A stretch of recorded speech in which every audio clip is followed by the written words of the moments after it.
Oh, hello. I'm not. You can. Oh, there I am. Turn it back off again. I was too busy prepping and then forgot to put my camera on. Evening, everybody's back on Faces again tonight. What a result that was today. 4 goals, eh? Right. Let's just say hello to everybody. Welcome, everybody. A lot of comments coming in already. We'll get to those in a minute. Gavin, how are you feeling after that today? You did watch it in the end as well, didn't you? Yeah. Thanks to I was in Belgium. I had to get a quick train to France to be able to get into Argyle TV via PayPal. Actually, I think their portal was down today. I think I tried 9,000 cards. So they've lost some money today on those overseas fans. I think that maybe mentally overseas, but physically in Britain. I don't know. But yeah, I watched it. Very good game. Obviously, I'm feeling quite tired and jaded tonight. I don't know why. Maybe it's the emotion of scoring 4 and not conceding. I don't know. Well, yeah, tell you what, it's good to be back to winning ways. Carl, you join me for the watch along as well. Obviously, how are you feeling now? You've sort of calmed down from that show and digested it a bit more? Yeah, still over the moon. Proper dominant display, and finally a game where we saw some of our players coming back into the squad, and that's what we should expect from a Tom Cleverley side. Hopefully now with our, hopefully touch wood, our injuries behind us. And just a quick shout out to Scarlett, Heather's daughter, getting their 4-0 prediction right as well. Spot on. Good shout. Yeah, there you go. Yeah, because no one else predicted that. Thanks, Carl. Andy, did you listen to the game, watch the game? How did you find it, and how do you feel? I did listen. I was on a walk around Cam Woods, probably on my own down there with a dog. When the third goal went in, I just sort of let out a big yes, and all the birds around me just flew off. So I don't know what I was about. But yeah, delighted with that. Good performance. The commentators seem to think that Argyle were the better side, and I have to agree that with the scoreline, they were the better side. Yeah, really happy, and it's been a good Valentine's Day for the Grumpy Loyal as well. Just had a nice dinner with Mrs. Grumpy, and finishing off with some Chateau de Vin or whatever. And you got your desserts a bit later on, Andy. Yeah, got my desserts later on, young man. Yes. And moving on, let's see how everybody's doing in the comments. Dreadful. And hopefully you've all brought your partners to your Valentine's Block 9 podcast. Let's see who's in the chat then today. Michael Hawks is there. He says, evening, everyone. Great day for Argyle at the seaside. Blackpool Sandcastles away. Baz and the Cloud, they both joined us earlier. Evening all. Argyle have won, and it's a Masked Singer final. Can life get any better? Does anybody seriously watch that trash? Anyway, moving on. Who else we got in? Terry Alford says 4-0. 4-0. VW Coco's in as well. He says, good evening, everybody. Steve Cooper, who's also paired it on YouTube. Thanks for that, Steve. He says, wow, evening, guys. Yes, we can't wait to get stuck into this game. Heather, under HLP agent says evening. Stephen Vaughan says evening, Super Greens. Scarlett says, I got the score right, as Carl pointed out just now. Argo 83, also known as Matt, has gone out and got his grapes to take up to Galloway later. He says, evening, dry night tonight. Damien Goodall, good to see you back in. Can't wait for Tuesday already. It's just mad how the mood changes so quickly, isn't it? Alex, who's also paired on X, says, evening, Carl, evening all. Debbie Firth says, good evening all. Hope you're all well. What a result. As she joined us for a lunch break earlier on today when Argyle went and got those 3 goals in the first half. Peter Henwood says, good evening, gents. A positive one tonight. Well, hopefully. I don't know if Gavin has found any bedwetters out there in the social theatre. Yeah. Oh, there's a couple. Okay, we'll come to that then. We'll come to that. What else have we got? Nicholas G's in as well. He says, evening, gents. What a good win. Let's just read out a few more. Ethan Prosser, good to see you back in. He says, evening all. On the coach home. What a result, with a great big green heart. Matt Montgomery says, a week along is a long time in football. Darn shame. Missed the watch along due to work. So can just imagine Mike and Carl's jubilation. Got to ask, did Mike remember his goal set? Well, I didn't for the first, but then I did for the others. I had 3 other opportunities. So that was good. Andy Prowse says, oh, evening to you. Says, evening all. A cheeky check-in from Tenerife. Oh, There we enjoy, go. mate. Yeah, take Enjoy. advantage of that time away. Ruby and me, Andy says a very good evening, fellas. What else have we got? Finley's in as Argyle's news hub. He says, evening, everyone. Really needed that result today. Absolutely. Oh, this is a long one. AFC, concert, green, always. Once a green, always a green. Or not seen that one account before. So welcome to you. Evening, gents, for Middable today. He's got better puns than you, and you make them up. No one's got better puns than me. And moving on, Mary Jane Brown says there were only 5 wins in League One today. Wow, that's a good spot. Green Gruffalo as well. Great performance. Really shocked how bad Blackpool were. Anybody else we got in that's new? No. So I'm just going to, as always, welcome everybody. Just start and kick the show off properly. So, after back-to-back defeats, Tom Cleverley's Plymouth Argyle packed the buckets and spades and headed to the coast to face Ian Evitts' Blackpool. Now, sometimes at the amusements, you drop a quid in and you win a rubber duck. Sometimes you hit the jackpot. Argyle went full fruit machine, 4 goals, 4 different scorers, 3 points in the bag, while the home fans shuffled out like tourists wondering if the Pleasure Beach was offering refunds. Last week, we all said, don't mention the playoffs. So naturally, I'm going to mention the playoffs. They are creeping back into view, aren't they? Well, this was Argyle, one of the best performances in ages. No second half sandcastle collapse, no soggy chips, just control from start to finish. Carl, I'll start with you. You were there with me in the watch along, and after that performance, Blackpool Argyle did make them look all lost at sea. Very good, Michael. Very good, Michael. And that's where ChatGPT comes in. Wonderful. What? I have no idea what you're on about. What? He's got no idea. He's never used AI in his life. Not at all. This is not really me. Max Headroom. Brilliant. He's upstairs having Valentine's Day. Well, you can get these agents to do the work for you now, so I can still go off and have Valentine's with the wife. Mike, can I just ask, which way round are you doing this? Are you the real person downstairs? Which one do you think the wife would have preferred? Mate, I know she's going to ask you to glue yourself to your microphones up. So then, getting back into the Carl, it was a really good watch on. Another big result for us to see, and it was just brilliant all round, wasn't it? Yeah, another top class away day, really, which is what we wouldn't have been saying a few months ago. It's just a shame that the home form has not been as good, but the away form's just been absolutely brilliant. I've never known in all my years supporting Argyle our away form to be this good. We just seemed, I think maybe we just got no pressure away from home. Maybe obviously the pressure of playing in front of 15,000 fans expecting us to win every week, maybe it affects them mentally. I don't know. And we got less pressure away from home. I think that's why we seem to really take it to teams. And it was very, very similar to Stockport away, wasn't it? In the first half, we were very early to press. Pepper was obviously like, as soon as the Blackpool goalkeeper Peacock Farrell wanted to take a goal kick, he was literally itching to close him down, and that set the tone very early on. And when we do press high and we are intense, professionally, I thought Watts did it a lot better today than he did at Stockport when he got his yellow, and then went on and on and on and looked like he was going to get his red card. But he was a lot more professional today and a lot better than he was against Lincoln. I thought he was back to his best today. He looked like he's getting a bit fitter now, which will come with game time. But again, Pepper was absolutely immense. He seems to be improving game by game by game, and what a steal he's turning out to be now. Obviously scored 16 goals for, was it Macclesfield last season? So he knows where the net is, and I think we're starting to see the just rewards now. I think. Carl, isn't it nice that we've got a good coaching setup that can improve players through the season? Well, exactly. Well, no, hang on a minute. If Voodoo joins us, it's all Adam. It's not all on Derek.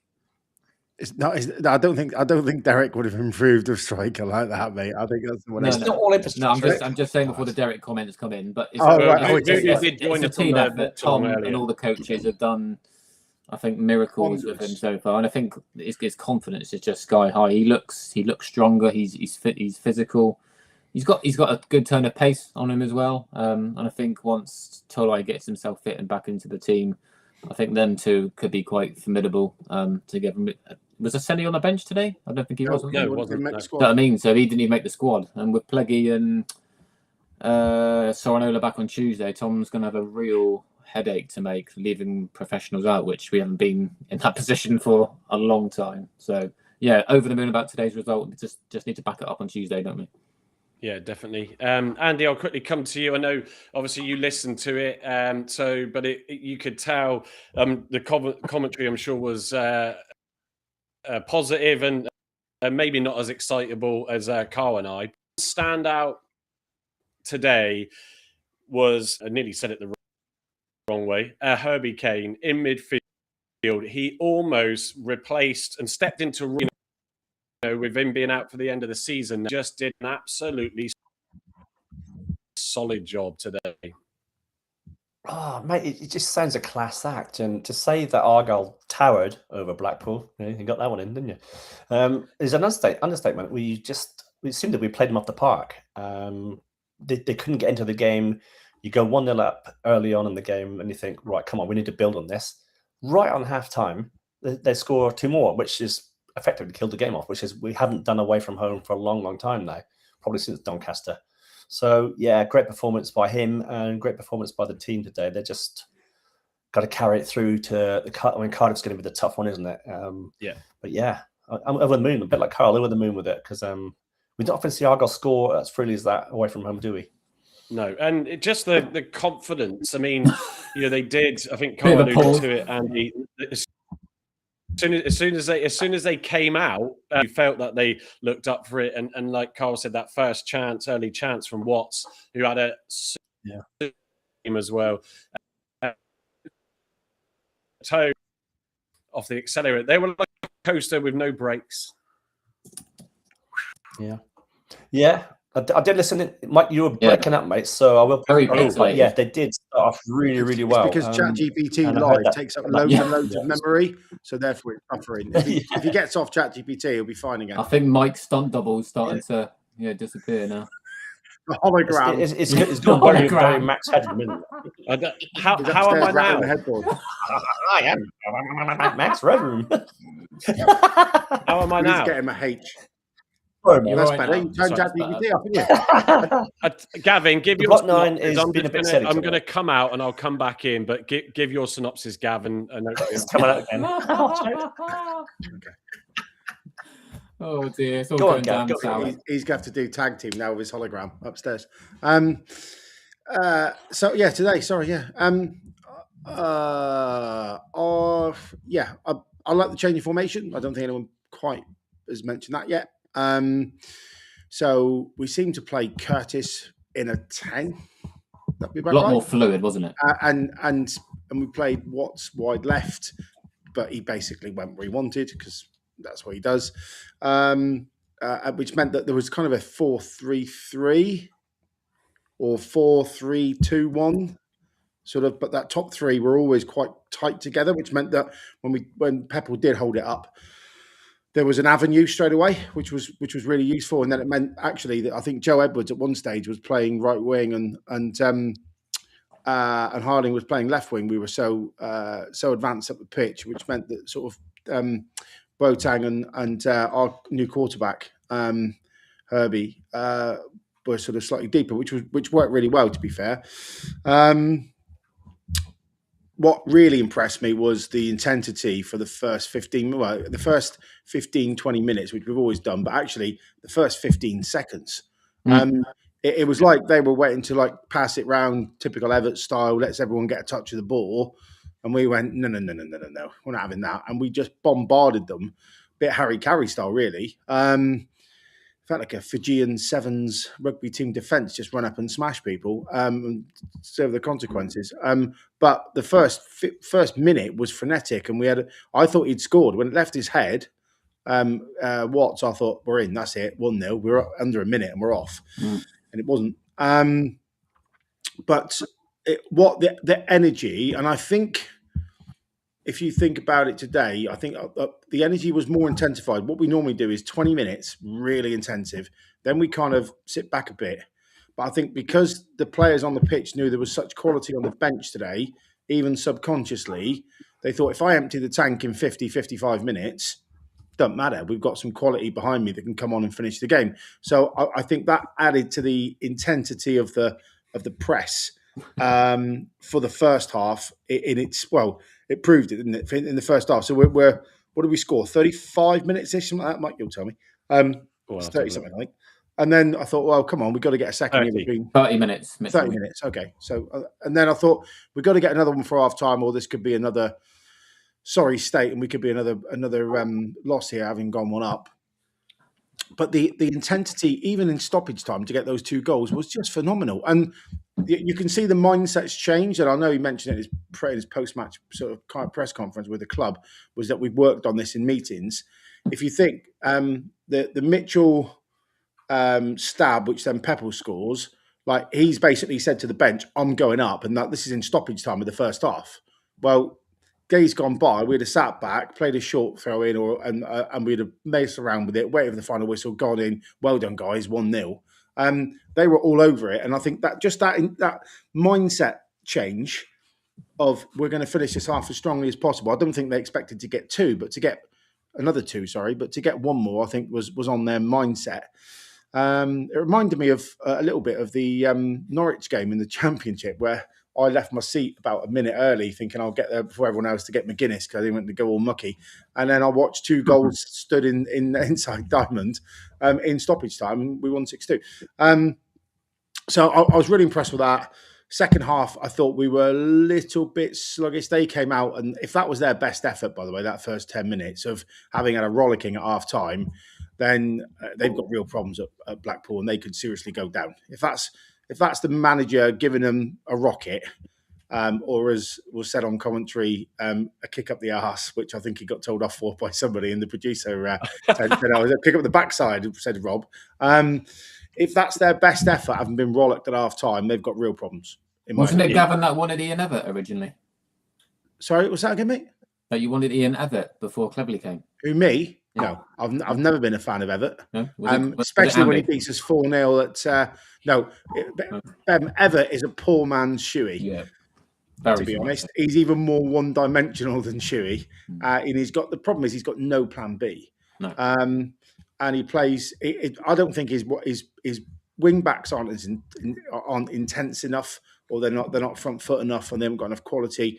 So he should go back to a back 4, but he won't because he's a 3-5-2. And he's signed a couple of cart horses up top. Can we just get Obafemi out of the way for a minute? Dire. Jesus. Now, I know he probably licked his lip at probably 5, 6, 7 grand a week in Blackpool for the time, but gee whiz, what time did he leave the casino this morning before he got to the game? 3, 4, well, 5? The problem now, Gav, is it's those 10p machines, so he's there forever, isn't he, trying to win? He was still on the pitch, mate, with punters on his back. Unbelievably bad. And then, he got himself an injury where no one touched him, and no one was in the same postcode as him, I don't think, when he got injured. But he was dreadful. Like, that was his worse than his worst performance at Argyle when he was giving it the close your ears, the fuck it. I'm only here for the money. I don't want to be here. Probably the worst player I think they could have signed. I don't think CJ Hamilton did that great either, did he? CJ Hamilton. CJ Hamilton. They were just so lethargic. And they were so lethargic. But also, just my last point on the performance is, everybody to a man, even Amici when he came on, was getting back, was tracking back, and was helping out their fellow players when we lost possession. The team was phenomenal in terms of their work ethic. And again, that went through the whole game. Is it because we're bringing on the likes of Wiradou, the likes of Ibrahim, the likes of Amici, strong players off the bench who have got good engines? I don't know. But we were like not just first to every ball, they were third to every ball. They were horrific. Apart from a spell in the second half of maybe 10, 15 minutes where I think we sat back because we were 3 up and went, oh, go on, then you have it. Let's see what you got. They were dreadful. They had no urgency whatsoever. And you can, not blame the fans for walking out on 60 minutes, which is what seemed to be half the stadium did. And I said to the boys before we came on, they'd have been at home park. Most would have stayed. Hallett would have been, had an effigy set fire to him and back of the Mayflower car park. TC would have had all sorts of your football is shit from about 5, 6, 7,000, and I think Paul Byrne would have had to have an armed guard to his car to get him over the Tamar Bridge. It would have just been horrific. And they've just gone, oh, we're getting stuff, we'll go home. Booed at half time. At the end, there was no one there left to remonstrate with how poor the performance was. They all just buggered off, which for me, it just shows where they are as a club, in my opinion. The passion's not there on the pitch and off it. No. But we were, to a man, better in every department. And I think the stats showed that really clearly. And now Tom's got, I think, more pressure than he's ever had in a good way. Because, I don't know if I said this on Thursday, with a fully fit squad, there or thereabouts, even with the molting that we've had of the squad, and we'll use a dog term, over the last 2 or 3 days of Suits going for what's reportedly now 435,000, great deal. Galloway having a hernia, I don't know who's ever had a hernia, but that's going to be at least 2-3 months, isn't it, before he's back in a pair of boots. And sending the 2 young lads down the road, and obviously disenfranchising, we'll call it that, Eamon Benarous. Even with that molting, we've still got some very, very, very good players. And getting them all into a match day squad of, 18, is going to be challenging. Well, where do we stand with Benarous, Gab? Do you know? Can we re-register or not? I'll have to reach out. I've heard some people say because you've deregistered, you can't re-register. Right. Which I don't believe, but anyway. And then how can we send him out on loan if we deregistered him? Well, you don't. That's he's contracted to the club. So look at it this way: he has a contract of employment with Plymouth Argyle until June the 31st, I think it is, right? Yeah. But he's not registered to play. You'll know that from your son. So he's not registered to play with the team now. Whether you can re-register him to play for the team in the league, I don't know. I'm not. That's the question. Yeah. That is the $1 million question. If anyone knows, let us know in the chat. Yeah, answer on a postcard. I've had so many people say, "Oh, I know what's going on. He can." Oh, no, he can't. I've got no idea. I'm not going to pretend I do. I could probably find out in a phone call too. So I'm just gonna read out some more of the comments as they come flooding in. Argyle Tweets was in earlier as well. He says, "Evening, chaps. Evening to you, Truth Plim. Not the first time Andy has scared the birds away with regards to what he was listening to Radio Devon." Peter Henwood saying some bedwetters having a go at Dale and Amici. Callum Coyle. So I'm glad I've picked up this one again. Blackpool fan that dropped in. I don't know if he's still in. He says we were SHIT, fair play. We know what that feels like, though, Callum, but thanks for joining in. Gary Caldwell to be named after Wigan's FA Cup game. Exeter, no manager, and they drew today, so we finally jumped them again. Callum also said fair play to you guys. What Argyle top is Carl wearing today? It was the same as the watch-along. Carl, do you want to stand up? And, I'm not sure if it's a third. He ain't got any pants on. Oh, hang on. Oh, I just pulled my shorts up. Hang on. Hanging out. Nicholas G saying Herbie Kane was star today. There were so many. We'll come to the player ratings and go for each player. Duke of Devon, evening lads. Just watch the highlights and wow. Yeah, absolutely wow. Heather says bim bim pepple. Well, boom bim bim bim. Let me hear you say pepple. Anyway, Truth Plim. Yep. The most overrated keeper in England, Hazard, is number 1. I did see, I think it might come up in a minute. Whereas the number 2 Northern Ireland goalkeeper keeping the clean sheet against the number 1, letting 4 goals in. What else have we got here? Matt Montgomery says Argyle rocked Blackpool and found their sweet spot. I love it. There's another. Very good. That's good. Locks9 saying Blackpool drew with Huddersfield last week. Strange league. That exactly, which is why the playoffs are still potentially in view. Matt Argo83 said, went to see Galloway earlier, took him some flowers. He said he'll be back in a few months, so don't worry. Don't worry, at the minute we won't, because we're looking pretty okay now. Mr. Magoo says, evening to you all. Evening all. He says, top win. Onto the cup game and build on this one from today. Come on, you Greens. Baz in the Cloud said, the old turn it off and on again, as I was lagging earlier. Probably not the connection. It's probably just me being tired. And Carl's still managing to stay awake after his long shift even last night. Right, let me just scroll down a bit more because there's just so many. Ethan Prosser, evening to you. Saw him in earlier. One of the best first half away performances from home this season. All over them. Worst team I've seen this season. Well, maybe because we made them. play so poor. Jack Knapman says, travelling back, what a cracking away day that was. Getting there up the Argyle, he says. Laura Camille joining us all the way from Canada. And we also have some of the lads in from Massachusetts as well. Evening, guys. Great showing by the whole team today. Showed us we can play 90 minutes. VW Coco saying Belarus can go on a 90-day National League loan. So that's how that works. Green Gruffalo, Aseni missed out today. I wonder which three will miss out on Tuesday. Well, look, I'm going to come to the player ratings because it's a good time to do that. There was so much to talk about. And the lineup will say, yes, it was a 4-4-2. FOTMobs put it up as 3-4-2-1. But it was definitely... It was definitely mixed though, in the sense of you had Watts moving from left to right, you had Curtis moving from left to right, Dale a little bit as well. It was just a lot going on, which I think also threw the Blackpool defence off. The high press again from Argyle, just really they couldn't deal with it. They were trying to play from the back, and Argyle just closed them down at every opportunity. But there was a lot of good link-up plays. Edwards as well with Curtis very early on in the game, which created the chance for Watts to flick just past the goalpost. It was some really good link-up stuff going on. But I'll read out the ratings and we'll get into it. Hazard with a 7.8, I think that is. To be fair, he had 2 saves, one very late on with his feet, and that's all he had to do, really. Then you had Edwards on 8, Ross on 7.5, Mitchell 8.4, just as high as his header on the punch bag. Dale 7.1. Starman is Boateng on 8.6, Kane on 8.1, Harding 7.5, Watts 8.2, Curtis 7.9, and Peppel definitely should have been over 8, as well as Curtis. Robbery, that is. 7.5. Carl, we were talking about, we talked pre the kickoff about Ashby Hammond, obviously Hazard coming back, and I made the point last Saturday and just before the show again that when you've got a strong squad, it's always going to help, because when Argyle have had that strong squad, the likes of Rules back in, even when Talai was in, you defend from the front, and that's always been a really good strength of Argyle's, and the back four have always looked comfortable with that as well.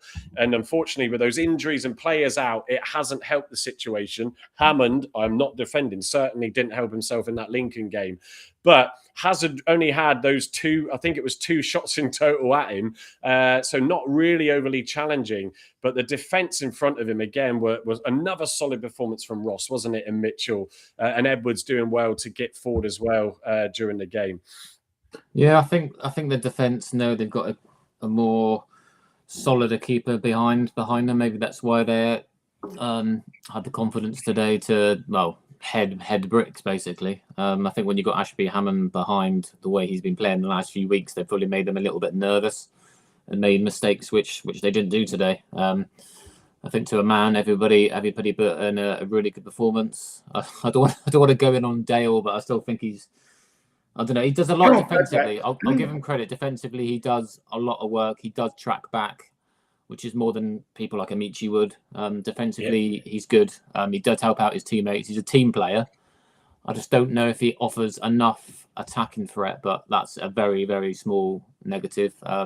But yeah, 7.5 for Bim, that's incredibly low. For me, he's my man in the match up there with Watts. Boateng, another strong performance.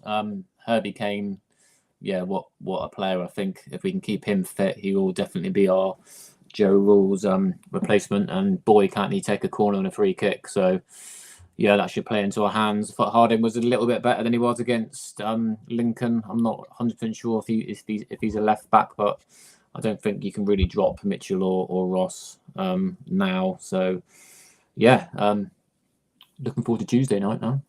Yeah. Andy, I'll just come to you. I know it's harder because obviously without watching it, but just to sort of from the perspective of when we were seeing the game, Boateng, obviously he's the most consistent player, played the most number of minutes and never gets sort of taken off. And there's people that do question that. And I said during the live that there's a lot of work that he does that people don't see, and I've said that several times. But he's really comfortable, which is why, you know, having rules, and then Kane in this instance really helps the likes of Boateng, or say Wiradou, but certainly Boateng, because, you know, Boateng does like to get forward a lot. Kane just was making sure that he was just keeping things steady and feeding the balls through when he needed to, and those two just, you know, I thought were just so good together today.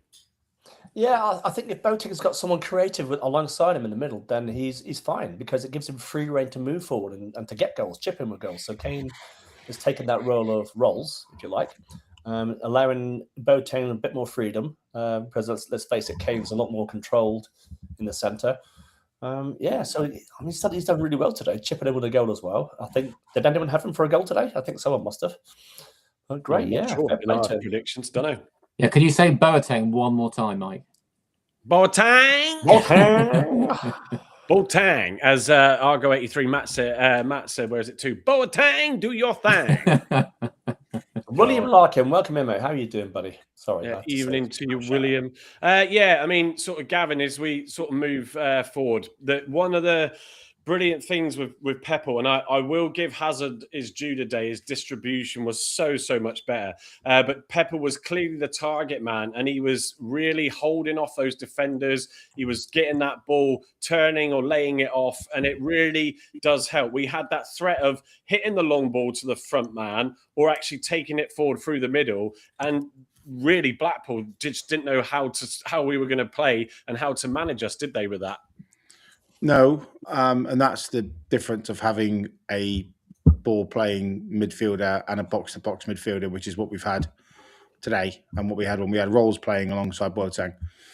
And when you play Wiradou and you play Boateng together, they're both too samey, they're both box-to-box, so there's no control, which means you have to go much more direct, much sooner. Today, having the options to play through, and also just to say that by signing Kane on deadline day after 2 games, mean we can actually now have a variation in our system in our lineup. So today we were 4-3-2-1 with Watts, Curtis, and Peppel up top, and then a midfield 3 of Kane, Boateng, and Dale, and then back 4 of Harding, Mitchell, Ross, and Edwards. So, but what it did allow them to do was Kane sat quite deep in the pocket, meant Harding and Edwards were allowed to meander upfield much more. And I think Edwards in that right-hand side probably took more throw-ins in the final 15 metres of the pitch than he has all season. And he spent a lot of time with on the ball, interacting with Dale and Curtis down that right-hand side early doors, because we were allowed to play through the thirds and we got our fullbacks up the pitch much quicker, which meant our press was much more intense in their final third. Just to make that clear. So when we're 4-4-2, we're quite rigid. So we kind of go quickly up to Peppel and then let whoever's playing off Peppel sort of mop up, and then the wing backs or the right midfield and left midfield get forward. This way we're allowed to play more aesthetically pleasing football, and the triangles today were much more effective, I suppose, because we had a ball playing person on the ball, and Boateng can pass, but to pick a pass early, I thought Herbie Kane was exactly the tonic we needed to be a much better footballing side. But the front 3, Peppel in particular, how the hell he only got 7.5, I don't know. Yeah. But his hold-up play, again, was very impressive, because they basically double-marked him for the entire first half, which... they tried to. Well, yeah, that's the ultimate point, really. But it meant, because we played that different formation, both Watts and Curtis were closer to him. So he had 2 options to play off, to lay off, not one, which when you're double-marked, you need. And it meant we could bomb on much quicker. But the formation, I think, if we're playing against teams of the Everett, Schumacher, who else plays that way? We played recently. Lincoln were quite direct. Who was the other team we played? Oh, Peterborough, wasn't it? When you're playing against teams of that ilk, I think this formation works really, really well. If you're playing against a bit more Bud and Thud, going back to 4-4-2 and being more rigid, and then probably having maybe Wiradou and Boateng starting midfield is a better option.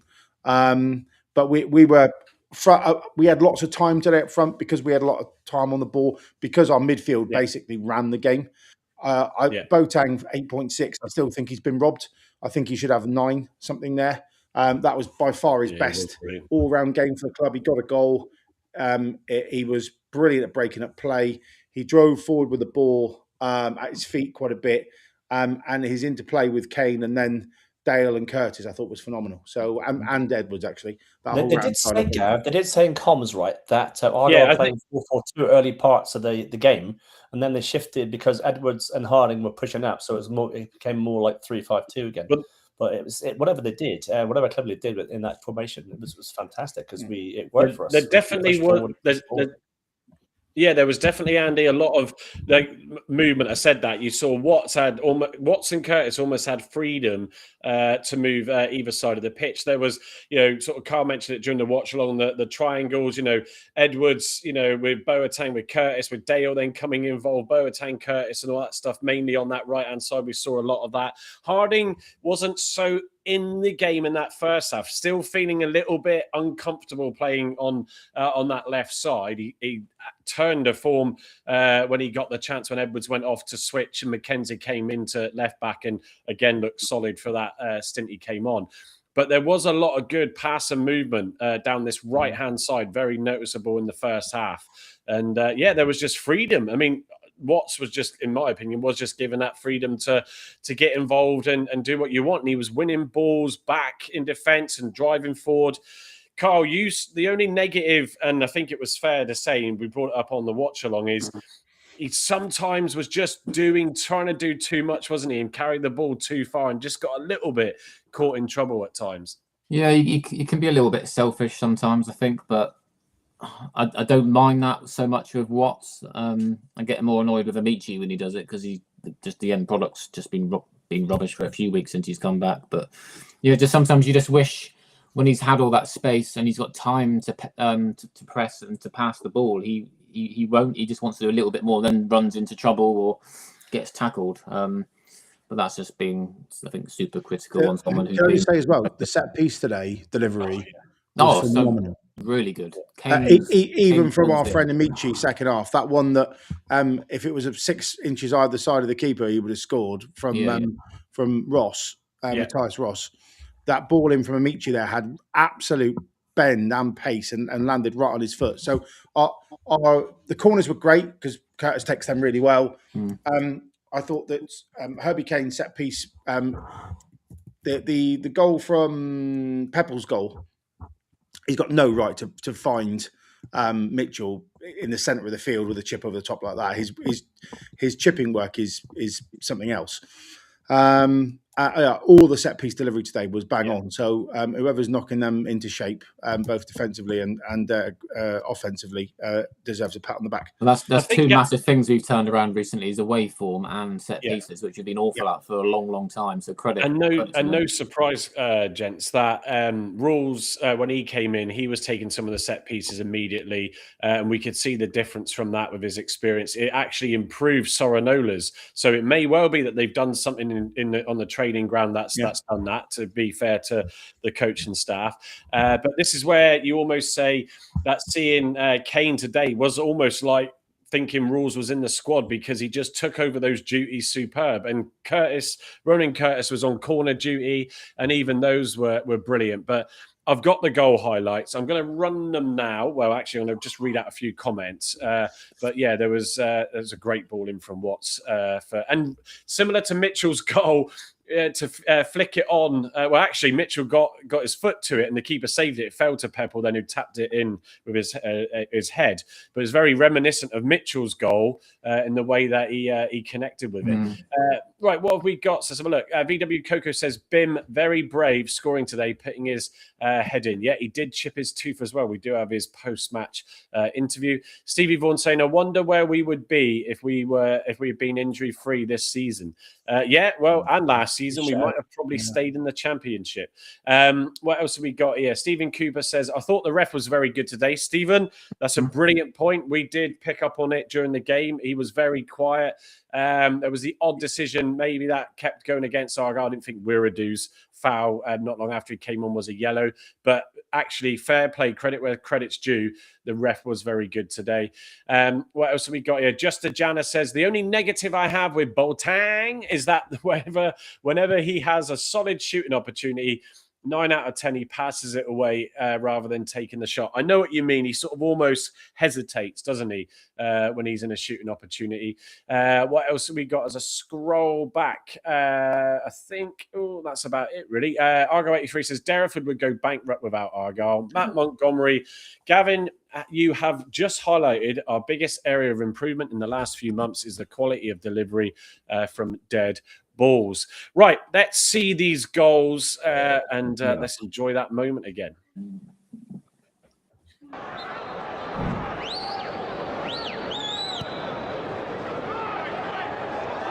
Possible foul there on the defender. Long overdue goal. Yeah, definitely. Look at this. Oh, hello. When you see the replay, it's very much. Look at his dance. He's running away like that, then he's slipping and stuff. Oh. Oof. You can feel that with his chin as well.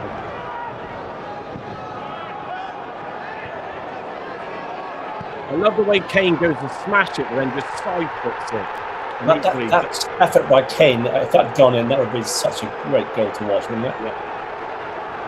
Control, wouldn't it? He's got class about this boy. Poor keeping, though, I think. Yeah, it was poor keeping.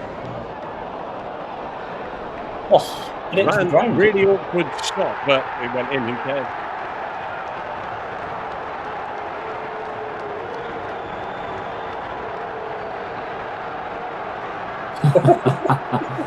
Is there a fire drill? This is that first save. I mean, this is great. Hazard's had nothing to do all game, and he pulls out a save like that. Clean sheet, brilliant.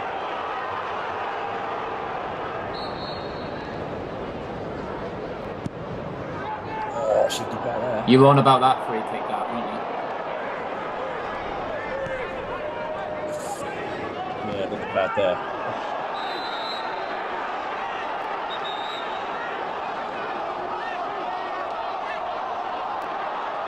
It was late, wasn't it?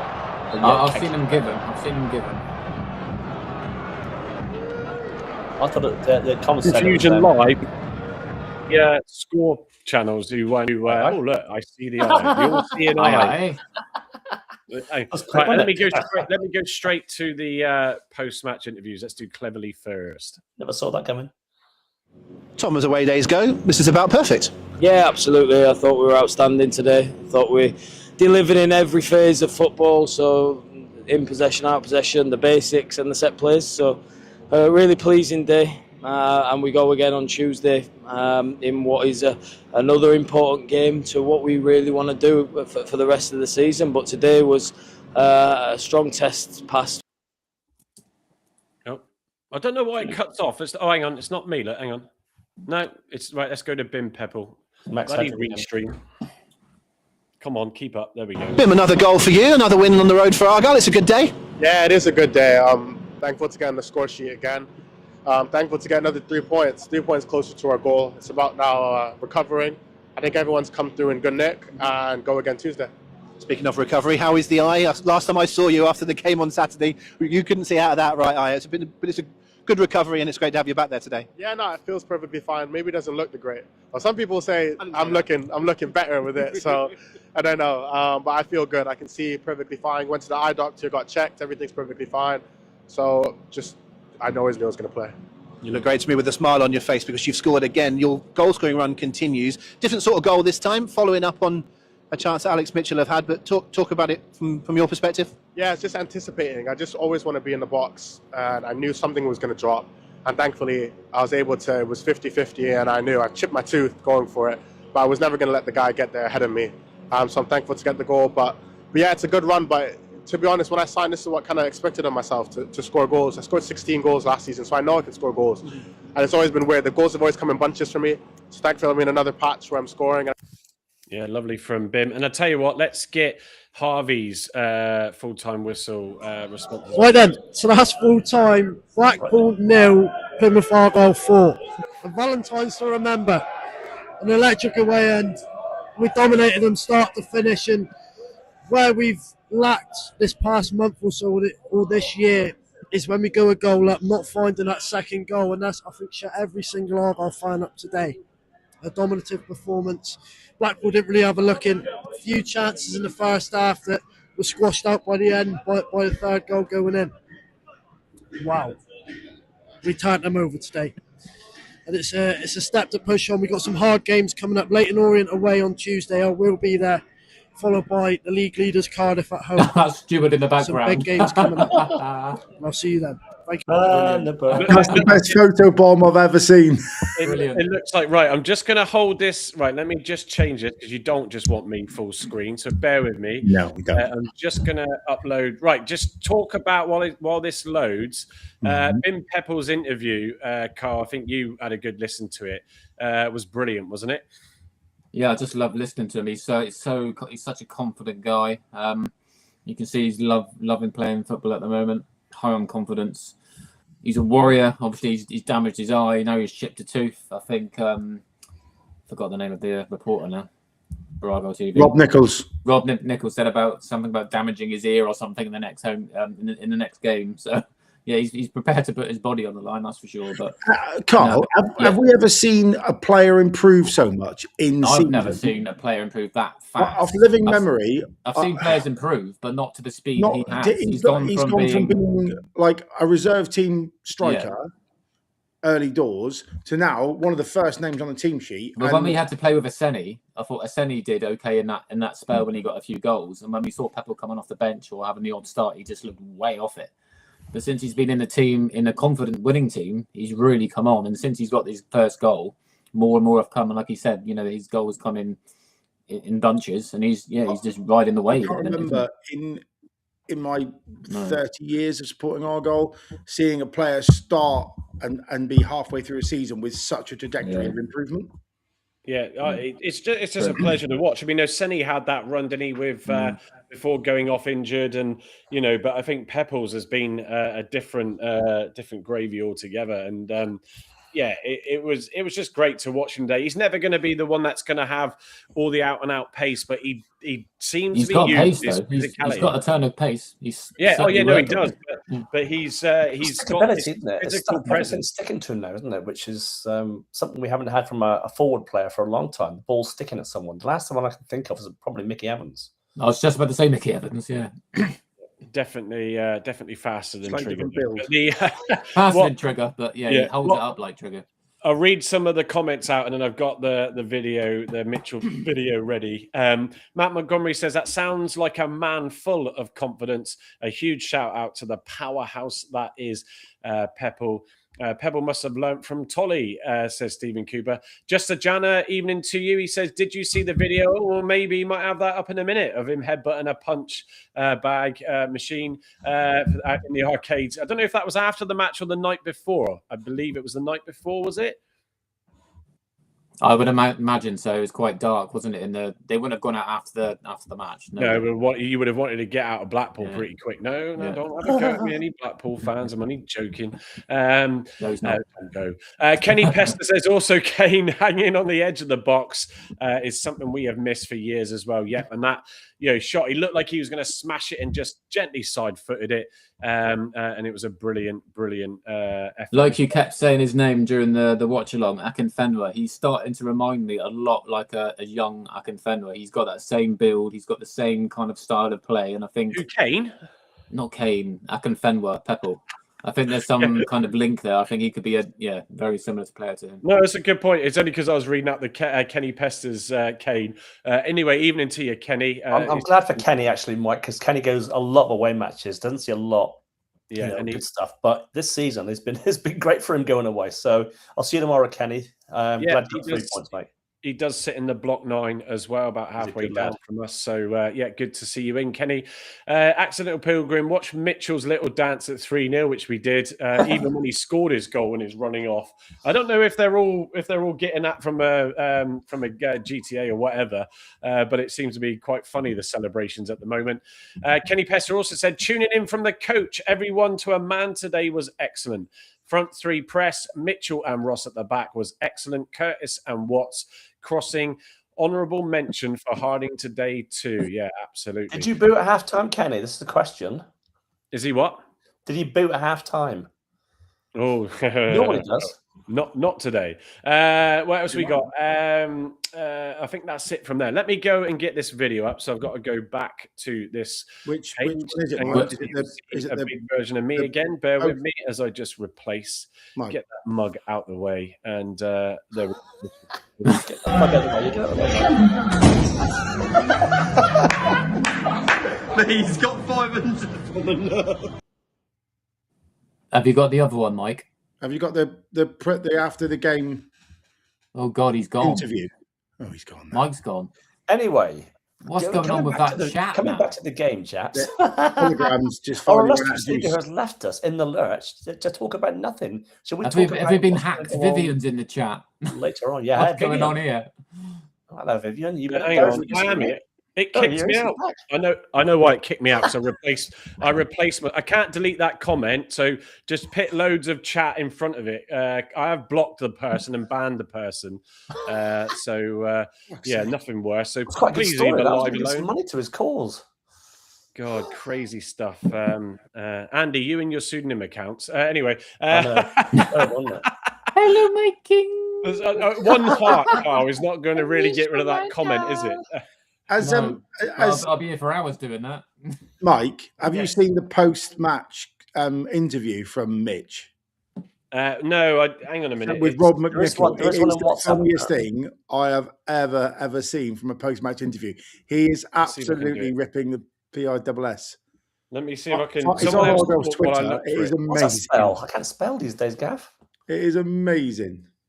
Let's have a look. Hi, Larry. Welcome in, mate. His 30-yard volley that hit the Right, stand. bear with. I've got it. Hang on, bear with me because I'm going Play to have to this. screen share this. Only in the somehow. Block 9 podcast, guys, did we get this entertainment. Let me work this out. Right. Right. Let me go. Let me create a screen share. Bear with me, and I'll try and get this one up because I didn't know he had one go up as well. So Nor did I until halfway through the show. there we go. Screen, and I want. Talk about I do yourselves. want that, but I want the Facebook one. Here we go. Meanwhile- I don't know. I'm hoping the audio will come through. So let me just go and mute him first. Fingers The goal, the celebration, we'll work our way through. Let's start with the victory. What does it mean to everyone, not only to win another away game, but to win so convincingly? Yes, it's obviously very positive. All-round performance. I've obviously scored an absolute banger, to be fair. It's stanch. 30 yards, brilliant strike off the volley. So, yeah, I can't do much more, to be fair. But no, it's a great strike. But no, lads are brilliant. We've got really good depth now. Everyone coming on makes a massive difference, and you can see that. We're, I just was a dominant display. I'm not going to quibble with everything you've said about the goal. The distance, I'm going to say, was not quite 30. But other than that, listen, the timing of it, brilliant. You did really well to get there. But to put us in front, I think we were just really starting to turn the screw at that point and take over. So it was a good time to score, wasn't it? And for it to be your first for the club as well, extra special. Yeah, obviously the celebration was brilliant. I hit a new top speed celebrating, sprinting my heart out. Obviously, just change the directions and yeah, hoping to replicate it next week. Okay, let's go into the celebration then. So what's that come from? I think the lads were more surprised at your celebration than they were that you'd scored. Yeah. No, just obviously shearer. Without the hands, I'm not there yet. But the sprint again was brilliant. I sprinted more than anyone on the pitch today through just my celebration. So obviously great finish again. Should have had a second one. Keeper's just a really good save, and Bim's just had to touch it on the line, to be fair to him. So that's another assist probably, but it's fine. The timing of those two goals as well in injury time. You know, going in 1-0 at half time would have been good. We went in at 3. we've probably not had a more important injury time all season when those 2 goals came. Yeah, again, my goal was a great finish. I finished it really well. And can we play that? Can we start again? We probably won't have had a stop. Let's get this. I tell you what, let's get this boy signed in the summer, please. That must be our number one priority. That is cult hero status in one interview. Absolutely superb. He's up there with Dan Scar for me. Yes. Headbutting the boxing machine challenge and then going straight. I'm so glad that I was able to get that up. That is just brilliant. Absolutely. It makes you wonder why he's not starting for Cheltenham, regardless of the championship. He could do a job in the championship, surely. I just love the fact of my run. I mean, I covered more of the pitch than anyone else.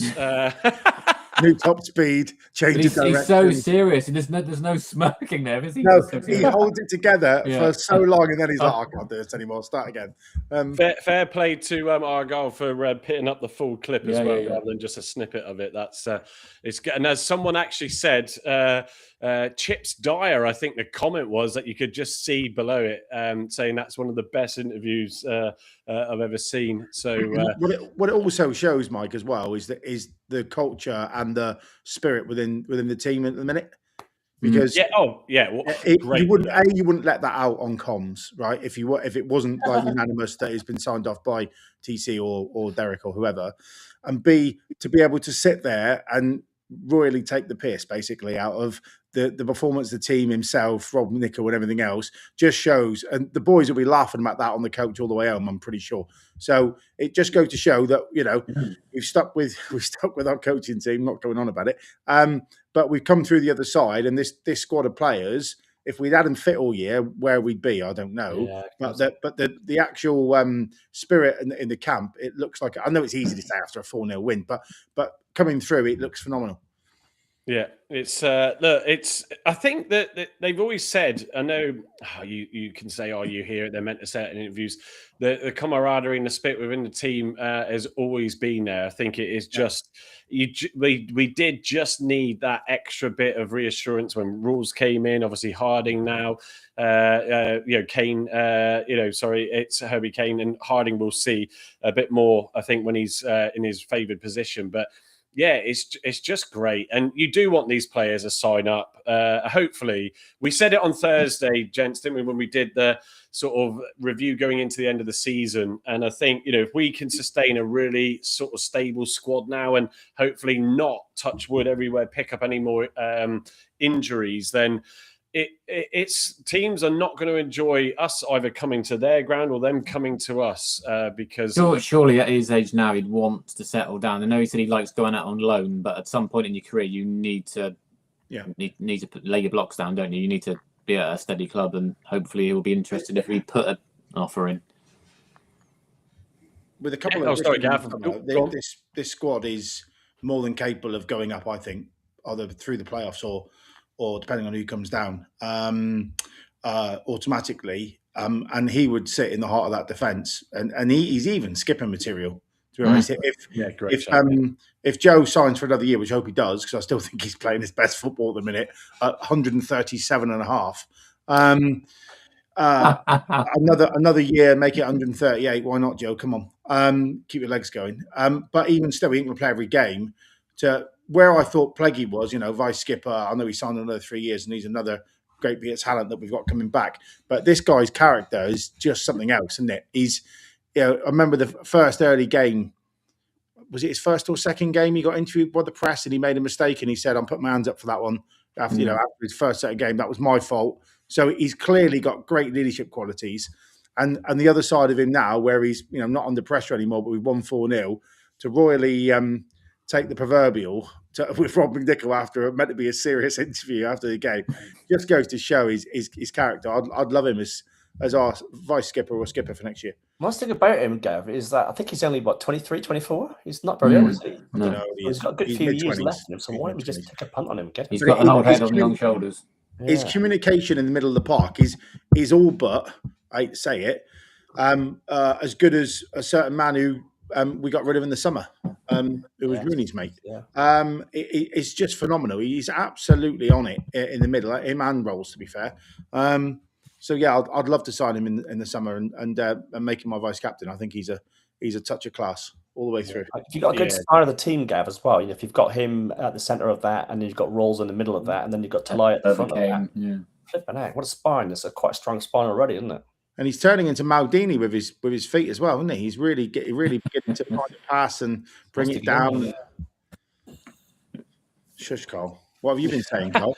Nikki, who's just joined us as we strike the hour mark. She says, "Have I missed much?" Yeah, quite a bit. So you'll have to go back and watch it again on YouTube, or of course, listen once I get it up on the podcast platforms afterwards. And to all those listening on the podcast platforms, good evening or good day, good morning, however you're listening to it. Again, Gavin has been ensuring that he clears your eardrums for you throughout the show. So, yeah, look, right, I'm going to sort of wrap up this game as we look a little bit to talk about the game on Tuesday night to Leyton Orient. So, yes, and if you are watching us on YouTube or whatever platform, make sure you do subscribe there or follow us as well on X. It looks like the X numbers are not too bad tonight, definitely a bit low, so maybe a lot of those are under the thumb a little bit and having to entertain their partners tonight. But the rest of you clearly got your priorities right. So let me read out some of the comments before we move on from this game. So what we got here, Terry Orford said, if we can get to the playoffs, we will be feared. I definitely think now that is back on the cards, but it is only one game, I know. But to turn it around that quick is a great sign. What we got, Argyle 83, Matt says, is this team under pressure?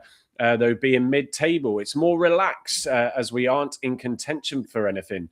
Or can we make that late surge? Michael Hawks, the Reading fan, says, is Mitchell playing for an Argyle contract or another club? Well, look, he will do whatever he needs to do and be a professional about it, but let's hope we can maybe get his signature in the summer.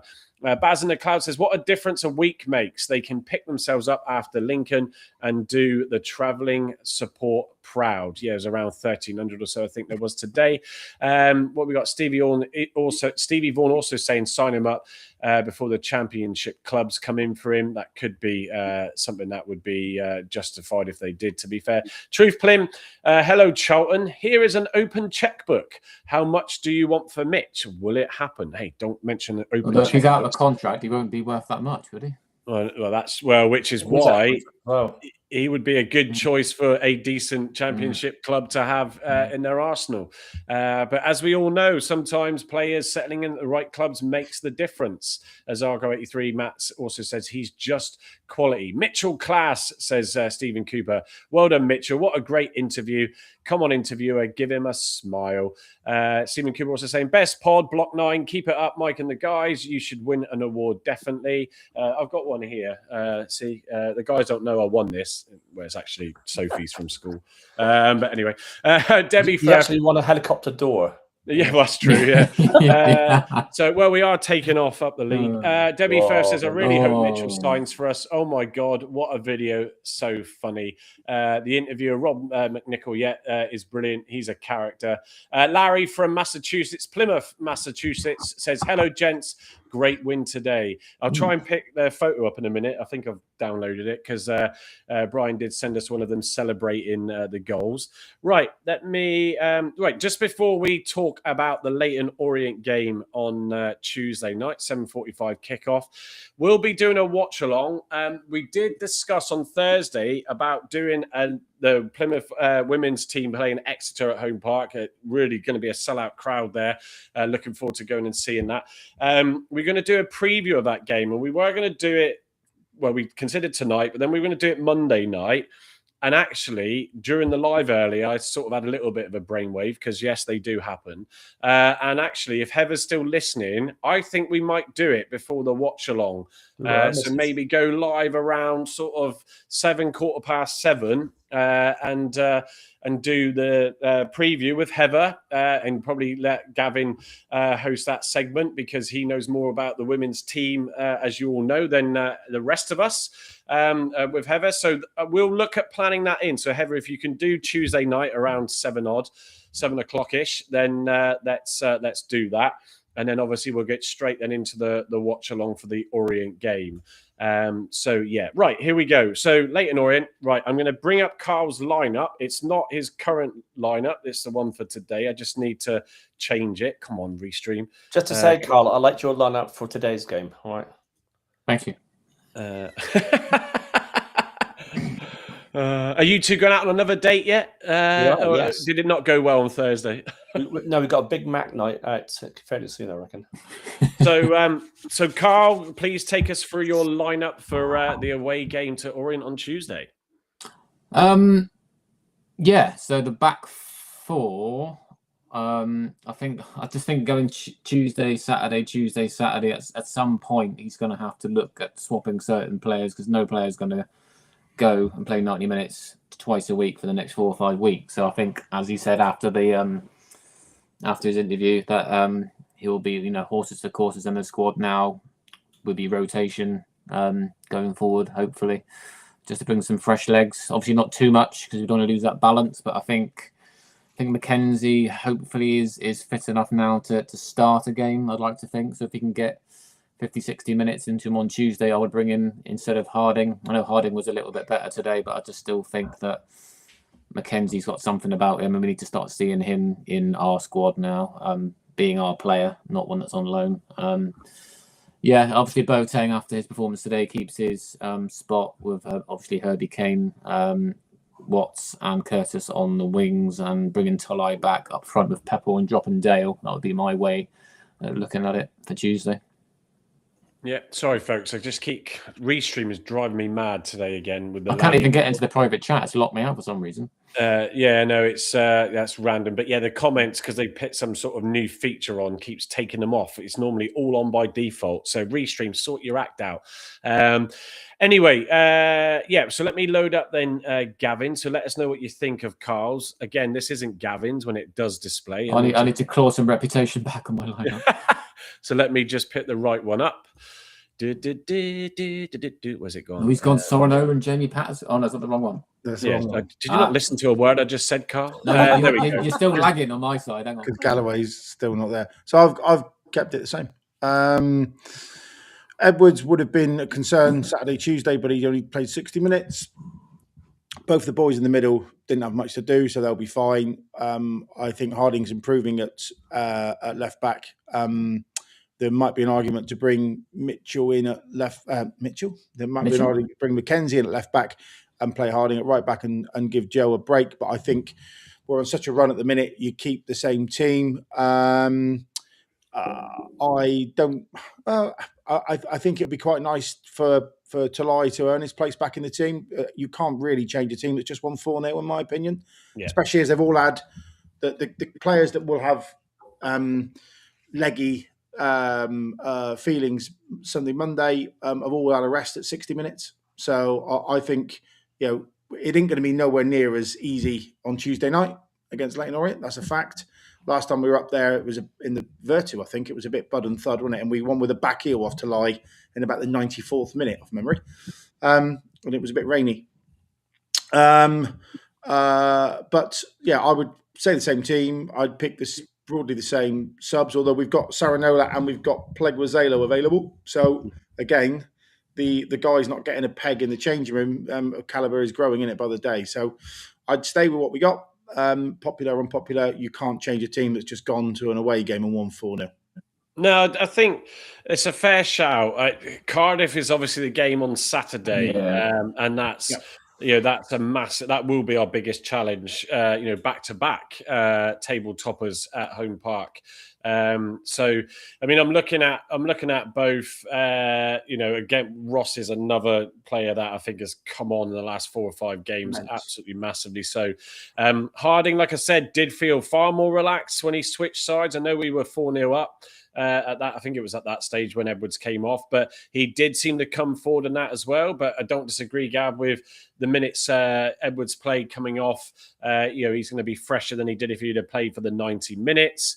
Mackenzie equally, I think, will be fighting for that place and look strong when he come on. But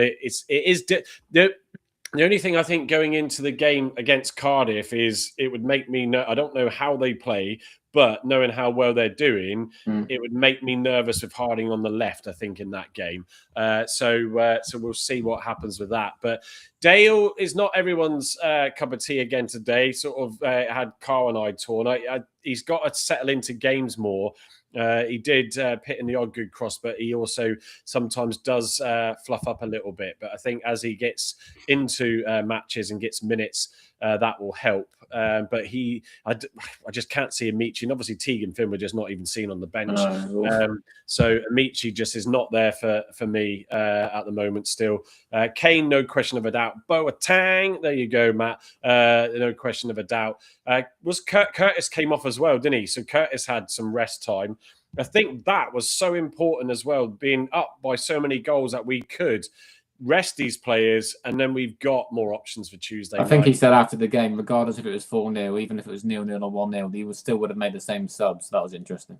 Oh, right, okay. Yeah, interesting. And then Pepper and Watson, I agree with Gavin. I don't think you can really just slot to line out. Everybody's got to fight. I'm just thinking about the Cardiff game coming up on Saturday. I want him to get some minutes because I'd rather him start. Listen, I think Talai gets 35, 40 minutes on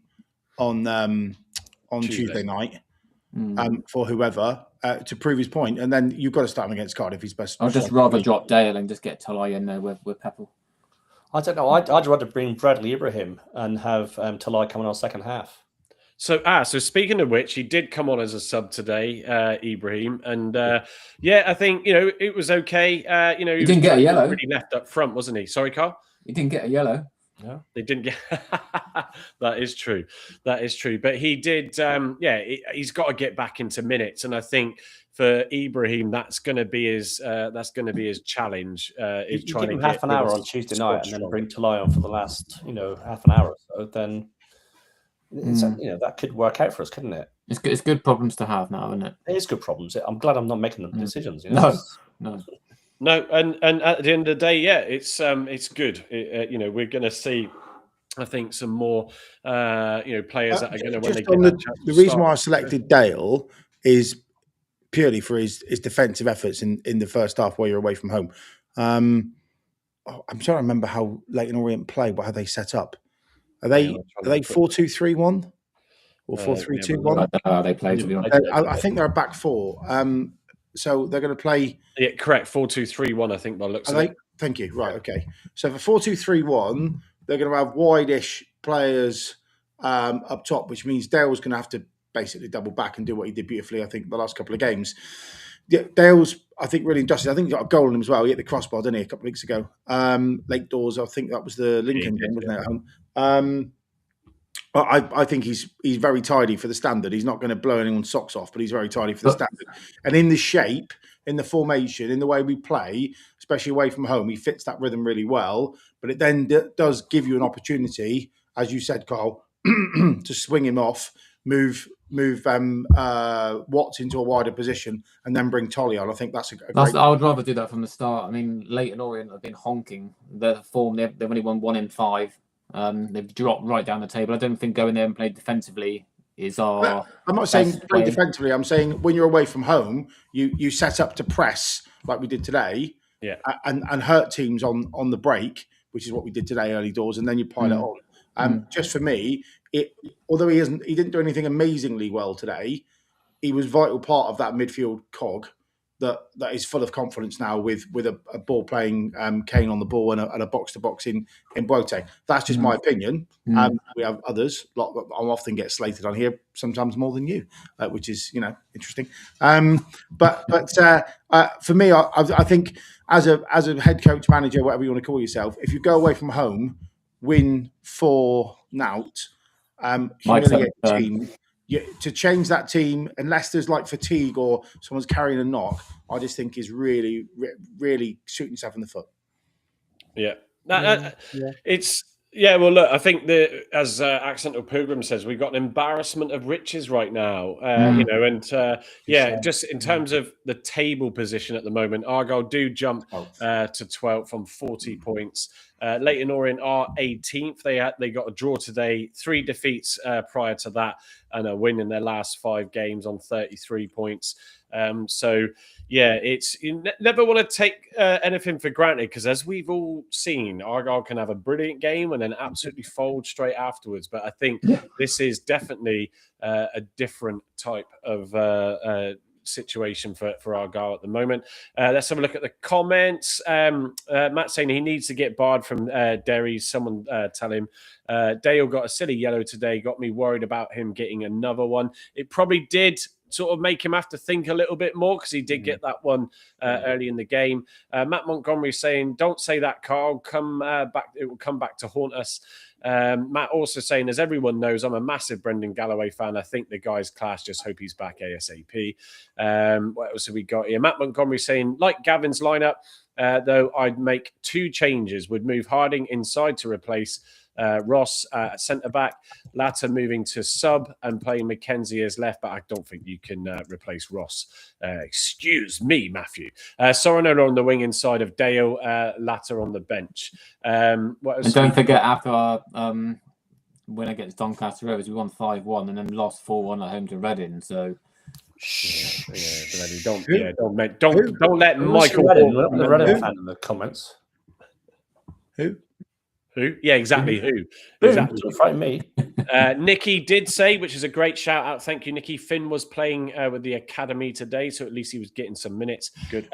Stephen Cooper saying that do we target the Virtue Trophy and rest the players for Luton? I'll come on to that in a second. Kenny saying first 20 minutes, Dale was poor. Dale was quite quiet as well, but when he started to link up on the right, I felt that's when he, with Curtis, he started to come into the game. Got beaten by Hamlet so many times. Kenny finishes off that message, came into it a lot more the second half, exactly that. I have to say, the only players for... there was 2 players really that made a difference for the Blackpool today when they came on, and I'm trying to delay myself so I can remember who they were.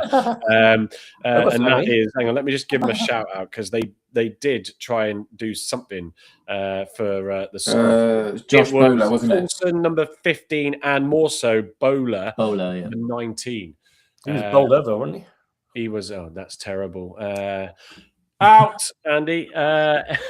Anyway, so the Virtual Trophy game follows the Cardiff game. It is back to back Saturday, Tuesday games, ladies and gentlemen. I think you definitely, depending on how the Cardiff result goes, and even Tuesday nights, but you don't want to sort of disrupt the rhythm of a team that is in form. Hence, Gavin saying I'm going to start with the same lineup on Tuesday. But if we have to, then again, with the available players we've now got, it is a chance to get some minutes for those. Would we like to go through to the next round? Yes, absolutely. But I think with what we've got on the bench, who's returning, I think sort of Carl will have a strong team even for that Virtual Trophy game on that Tuesday night against Luton. Oh God, yeah. When you get into the quarterfinals, you've got to give it your all. We beat Luton twice this season, so we've got every confidence we can go there and give them a game. And then you won game away then from Wembley with a home draw at last against Northampton. I did think, oh God, we're probably going to end up getting Stockport away in the semis, but the draw has been kind to us. We just need to get past Luton. I think if we can beat Luton, I'm feeling confident that we can get past Northampton and reach another final at Wembley and hopefully rewrite the wrongs of that bloody Bolton game, which was absolutely dreadful. We need to get Mozart on the show for that, by the way. Yeah, if we can get him out of bed. Lucky charm. We've just got to do that, out of bed. We just got to do that just as a matter of course for that reason, exactly, Andy, for sure. So Matt Montgomery saying, Carl just reminded me my biggest fear, consistency. Don't think anything would surprise me in the league. Well, that's what I was trying to get at with the Doncaster result. I don't know if we picked the same team against Reading that we played against Doncaster. Did we, Gav? That's my point. No. We didn't. It wasn't the same team. I think so, no. Without going back and checking. Nicky saying, I hope Luke Ashby-Hammond isn't going to be playing in a virtual game, never come on the pitch for us again. Well, he might end up being, and with a stronger side out, then he might also have a good game. Let's just see if we get to see that again. We may not. Stevie Vaughan saying, I think we play our strongest side against Luton. Luton don't want the game anyway. So, yeah, it could be a very good run out. And also, someone said in the private chat, can't remember which one of you mentioned it, but Leyton Orient didn't play today. It was Andy, because they were FA Cup stuff going on. So I'm guessing then they don't play at all this weekend, Andy. Is that right? So they'll just be facing us on Tuesday.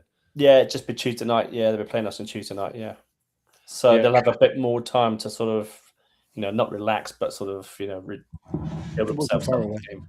Yeah, I don't think they'll relax after seeing Argyle today, potentially. So, right, I'm going to start to wrap up now. I'm going to go back to the slide with the Mitchell header.